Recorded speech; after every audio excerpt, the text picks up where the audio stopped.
Well, I think it's going very fast. We've demolished their military. We're hitting them very hard. We had a deal yesterday or the day before yesterday. It was all done.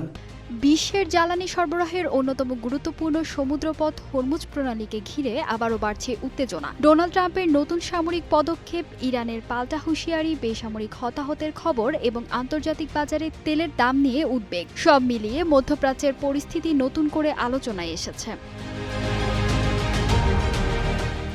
সর্বশেষ পরিস্থিতিতে যুক্তরাষ্ট্র ইরানের ওপর সামরিক ও নৌচাপ আরও বাড়িয়েছে। উপসাগরীয় অঞ্চলে মার্কিন নৌবাহিনীর উপস্থিতি জোরদার করা হয়েছে। ওয়াশিংটনের দাবি, হরমুজ প্রণালীতে আন্তর্জাতিক বাণিজ্যিক জাহাজের নিরাপত্তা নিশ্চিত করতেই এই পদক্ষেপ নেওয়া হয়েছে।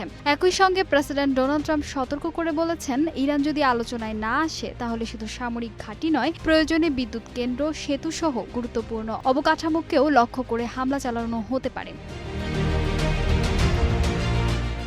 এদিকে যুদ্ধের মানবিক মূল্যও বাড়ছে। ইরানি কর্তৃপক্ষের দাবি, সাম্প্রতিক মার্কিন বিমান হামলায় অন্তত ৩০ জন বেসামরিক নাগরিক নিহত হয়েছেন এবং ২ শতাধিক মানুষ আহত হয়েছেন। যদিও এই হতাহতের সংখ্যা স্বাধীনভাবে যাচাই করা সম্ভব হয়নি, তবুও সংঘাত আরও তীব্র হলে বেসামরিক মানুষের ক্ষয়ক্ষতি বাড়তে পারে বলে আশঙ্কা করছে আন্তর্জাতিক মহল। অন্যদিকে ইরান ইসলামিক রেভলিউশনারি গার্ড বা আইআরজিসি জানিয়েছে, যুক্তরাষ্ট্রের চাপ অব্যাহত থাকলে হরমুজ প্রণালীতে জাহাজ চলাচলে বাধা দেওয়ার বিষয়টি আবারও বিবেচনা করা হবে। শুধু হরমুজ নয়, মধ্যপ্রাচ্যের আরও গুরুত্বপূর্ণ সমুদ্রপথের চাপ তৈরিরও ইঙ্গিত দিয়েছে তারা। উল্লেখ্য, বিশ্বের সমুদ্রপথে পরিবাহিত অপরিশোধিত তেলের প্রায় ২০% এই হরমুজ প্রণালী দিয়েই পরিবহন করা হয়। ফলে এখানে যে কোনো ধরনের উত্তেজনা বা সংঘাত আন্তর্জাতিক জ্বালানি বাজারে বড় ধরনের প্রভাব ফেলতে পারে।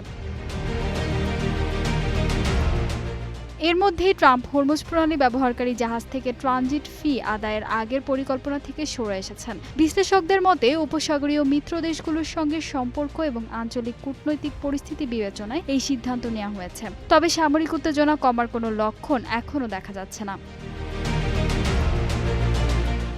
এরই প্রভাব পড়তে শুরু করেছে আন্তর্জাতিক বাজারেও। তেলের দাম আবার ঊর্ধ্বমুখী হওয়ার আশঙ্কা তৈরি হয়েছে। যদি পরিস্থিতি আরও জটিল হয় তাহলে জ্বালানির দাম বাড়ার পাশাপাশি পরিবহন ব্যয়, খাদ্যপণ্যের মূল্য এবং আমদানি নির্ভর দেশগুলোর অর্থনীতিতেও চাপ বাড়তে পারে।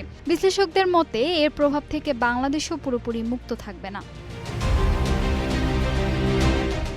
এখন বিশ্বজুড়ে একটাই প্রশ্ন, হরমুজ প্রণালীকে কেন্দ্র করে এই সংকট কি কূটনৈতিক আলোচনার মাধ্যমে থামবে, নাকি এটি আরও বড় সামরিক সংঘাতে রূপ নেবে? কারণ ইতিহাস বলছে, হরমুজে উত্তেজনা বাড়লেই তার প্রভাব শুধু মধ্যপ্রাচ্যে নয়, পুরো বিশ্বের অর্থনীতিতেই পড়ে। তাই এখন আন্তর্জাতিক মহলের নজর একটাই, পরিস্থিতি কি শান্ত হবে, নাকি বিশ্ব আবারও নতুন এক বড় সংকটের মুখোমুখি হতে যাচ্ছে?